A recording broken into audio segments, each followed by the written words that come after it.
Shalom Pak Pendeta. Dalam Lukas 4 ayat 14 tertulis, dalam kuasa roh kembalilah Yesus ke Galilea, dan tersiarlah kabar tentang dia di seluruh daerah itu.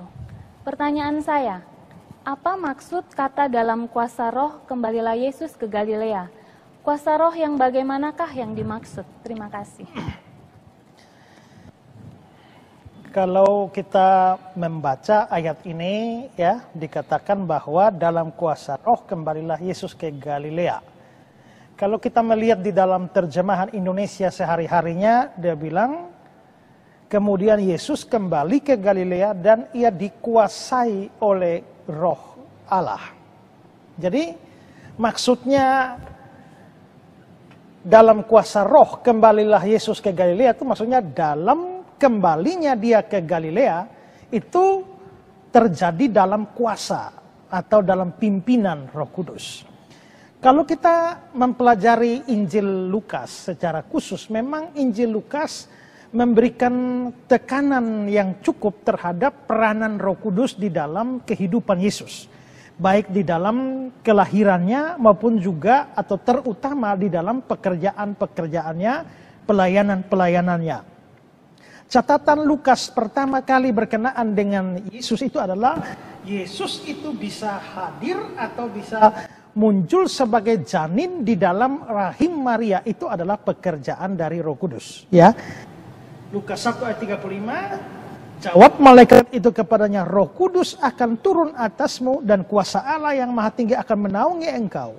Sebab itu anak yang akan kau lahirkan akan disebut kudus, anak Allah.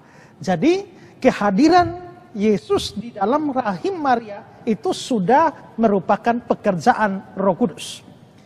Selanjutnya kita bisa bertemu dengan peristiwa atau cerita di mana Yesus dibaptis oleh Yohanes Pembaptis. Dalam catatan Lukas 3 ayat 21, ketika seluruh orang banyak itu telah dibaptis dan ketika Yesus juga dibaptis dan sedang berdoa, terbukalah langit. Ayat 22, turunlah Roh Kudus dalam rupa burung merpati ke atasnya. Maka di sini catatan kedua, Roh Kudus berurusan dengan Yesus.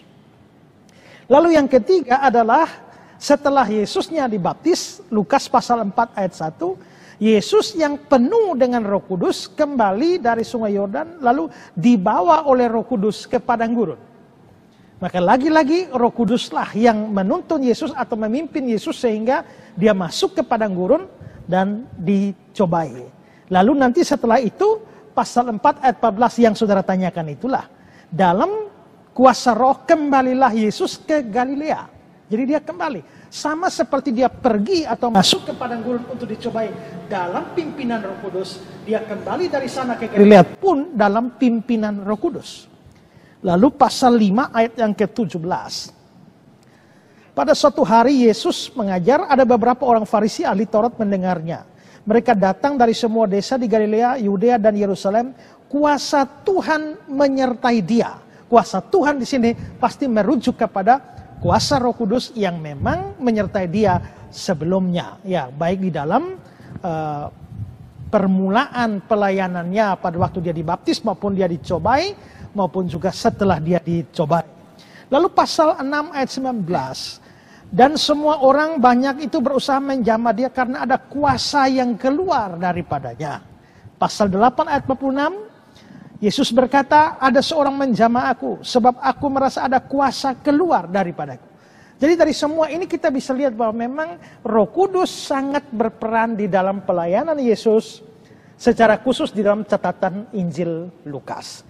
Karena itulah maka wajar jika setelah mencatat bahwa Roh Kuduslah yang menuntun Yesus ke padang gurun untuk dicobai, Lukas juga memberikan catatan bahwa oleh Roh Kudus itu, oleh kuasa Roh Kudus itu jugalah Yesus yang dituntun ke padang gurun sekarang dituntun kembali ke Galilea.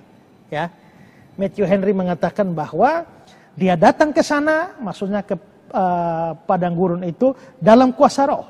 Roh yang sama yang membuat dia memenuhi syarat menjalankan jabatan kenabiannya itu dengan kuat mendorongnya ke tempat itu. Dia tidak perlu menunggu panggilan dari orang lain karena dia memiliki terang dan hidup dalam dirinya sendiri. Jadi dengan kata lain, maksud dari oleh kuasa roh itu adalah oleh pimpinan atau tuntunan Roh Kudus. Ya, dan ini seharusnya menjadi pelajaran bagi kita bahwa jikalau Yesus Tuhan kita saja itu dia dipimpin oleh Roh di dalam melakukan apapun, maka apalagi kita manusia. Kita perlu Roh Kudus, kita perlu pimpinan Roh Kudus, tuntunan Roh Kudus di dalam menjalankan apapun yang kita lakukan di dalam dunia ini.